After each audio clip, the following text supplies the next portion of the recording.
I might just skip this actually because I'm going to run out of time.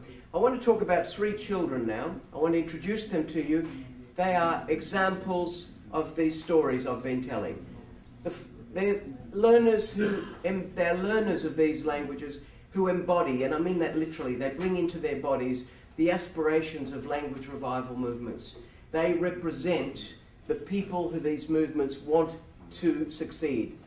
And these languages are what I'm calling socially invested. In other words, that the community has invested a lot of aspiration and desire in the fact that young people will speak these languages. And the first young person we'll meet, I'm calling Colleen, who said these things to me in some work that we were doing in Ireland.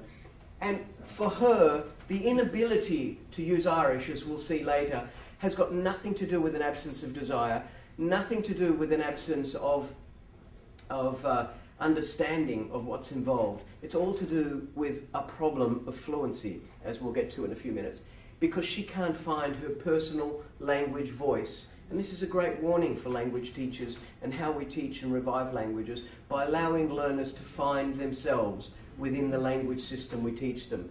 She's no longer the joker. In her group of girls, her group of friends, she has this role as being the one who always says the smart things. And she can't do that in Irish, but she can do it in English. Wilson, a young man who's very much involved in the promotion of Scottish Gaelic. And what he finds, he tells us something interesting about being a champion for his language.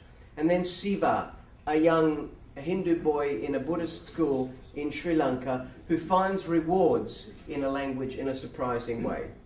Okay, just very quickly, prior to unification, already Irish. Now you can imagine England is over on the right-hand side, and the English language is like a tornado or a hurricane, whatever you call them here, which has blown the green bits of the Irish language to the far western corners. That's already a massively eroded space for Irish. All the white bits are English.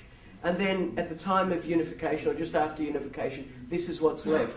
Only smaller chunks of green Irish retreating to the far western Isles, to the far western corners, to an area called the Gaeltacht around here. And even today now, this is far reduced again. So we're dealing with an Irish language that has gone from very substantial, imagine the whole island being green, to this and then to this. So a retreating discourse. And the Government of Ireland commissioned a group that I was part of to prepare a task for them, a policy to increase the number of speakers of Irish from the 65,000, 74,000, whatever it happens to be, to this staggering figure of 250,000 daily users by 2028.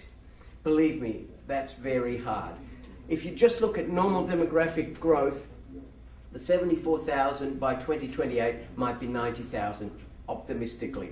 So this means that the formal transmission system, that is schooling, must produce a much greater number, not of people who know the language, but of people who use it daily, people who are prepared to interact with someone else first up in Irish. Even though they know the language, people don't typically use it. It's a very different thing, knowing and using. So this is what young Colleen is asked to do.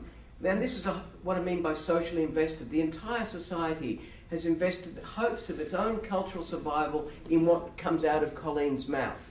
She's like a walking embodiment of the aspirations of national cultural autonomy.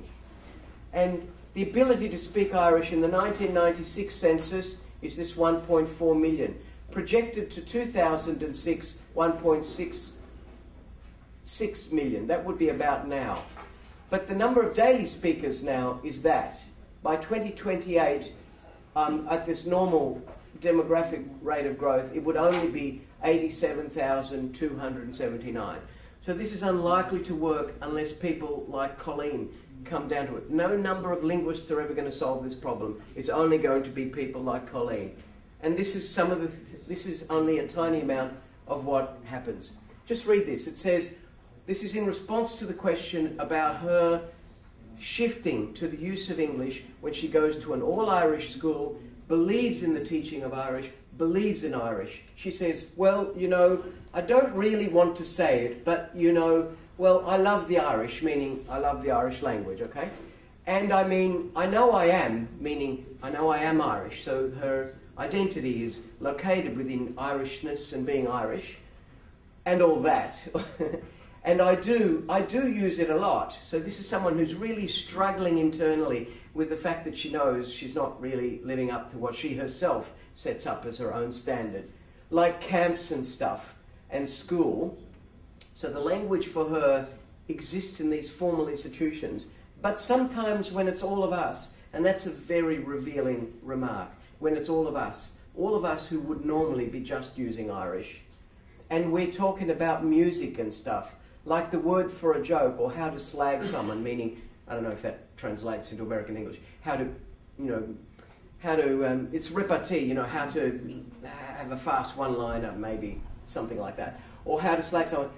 Like, they don't come so easy, so we go to the English. So for her, the trigger for switching over to using English in contexts where everyone else is using Irish and where she believes they should be using Irish is this personal identity, this role in discourse, how she sees herself embodied in the language, how she speaks. And how she speaks is not how she sees herself being in Irish. So she hasn't found her personal voice.